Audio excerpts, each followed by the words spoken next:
In Sergeant Sandoval's defense, he says they're only putting trash in the dumpster. If anybody's acting like they're getting ready to move, they're leaving them alone.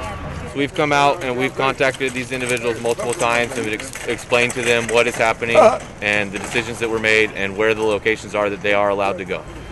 You know, give us a place to camp. I mean, if we're camping here and apparently bothering people, then maybe they can help us. We have not cleared a place for them to go, but we're expecting them to vacate the place that they're in. So where are you going to go? Across town. It's the only place I could find. We made one trip there last night and got back here and collapsed and just finishing up right now. Just it'll be a fun day. It was so cold when I got back last night. I ended up just waiting for this morning to finish up. Yeah, that's totally understandable. I see you're getting things put together. What here can we take as far as trash-wise goes? I was just going to work on that. Okay. A lot for this. Yeah, we're not going to take anything of yours that you want. Everything on the tarp that I'm keeping. Okay, sounds good. What happens to people when they're told to vacate one place and they don't have another place to go? Well, then they just sort of disperse all around the community. They go into neighborhoods. They go into businesses, alleyways, streets. None of those are options that we're anxious to see happen. So why don't we just do this correctly and find a place for people to be and get it set up for them to go there before we tell them to leave the place they're in. So do you want to tell me where you're going to go? We're headed over to the Triangle to drop this off, and I'll be back to get another load. One of my purses in one of these trailers. Which purse? It's flowery. Okay. I will check it out. For some reason, they're opposed to trailer parks in Chico. I don't know what the deal is that. If they could open a mobile home park, why that would be cool. That's an option. I don't know.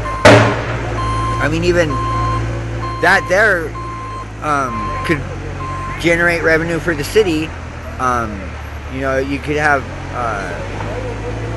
utility taps and then pay for electricity, pay for water, sewage, and make it like a monthly fee. You know, $100 a month or whatever it equaled out to camp, you know, or park your tiny home there. Just today we got word from church leader that they were optimistic about working out an agreement to be able to put some microhomes in a church parking lot. Okay, cool. And so hopefully, that will come to fruition, and that could happen in 4 weeks. 4 weeks. Okay, cool. So, setting up a place that's organized, that has restroom facilities, that has trash facilities, that seems like the logical first step for getting people out of places that we would prefer they not be. From there, the logical next step is low barrier sheltering. So instead of camping, you have options where people can go inside for the people that can and will live inside. And let's face it, there's a lot of reasons that people are either afraid or mentally unable to accept indoor sheltering. They do have a shelter here in Chico, but it's understaffed. The staff there are just they're not polite,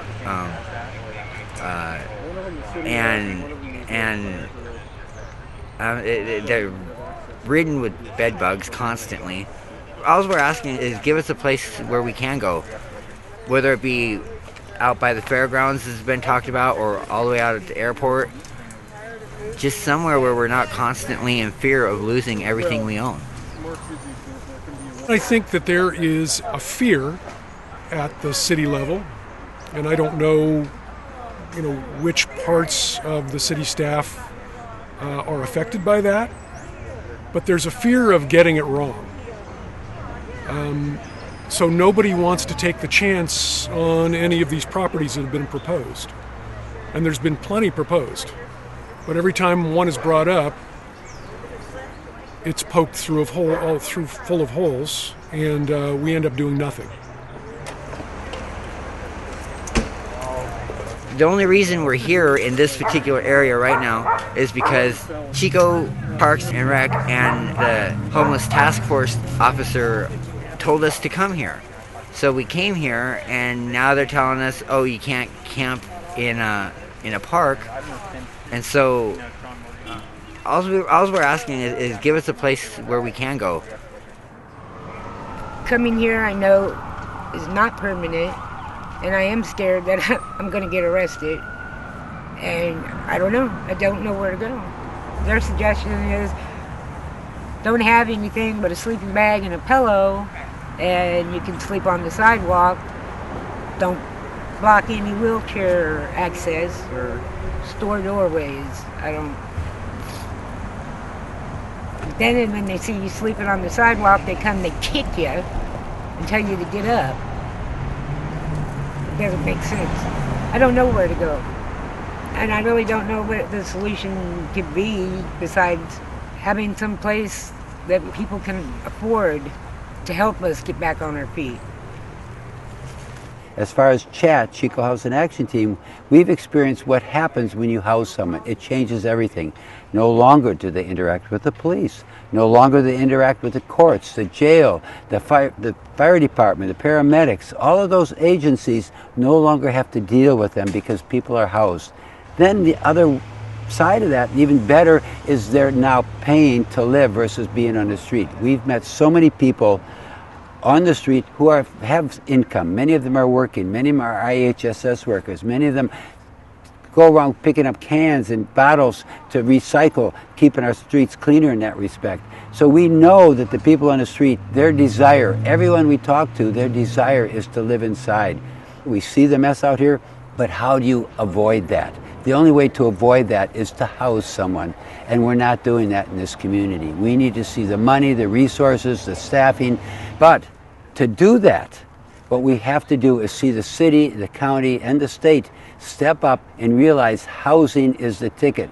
It isn't the service programs where we house someone in a motel for a while. Understandably important, incredibly important that we stabilize people and get them off, but then they end up back in our community, in our creekways, in our parks, in other places in our community. That doesn't help them. It's actually, in some cases, even worse, because you stabilize for a short period of time and then they're back in trauma again. So our belief is the state, the city, the county, and even the federal government should be responding to Butte County because of the horror that's happened in this community.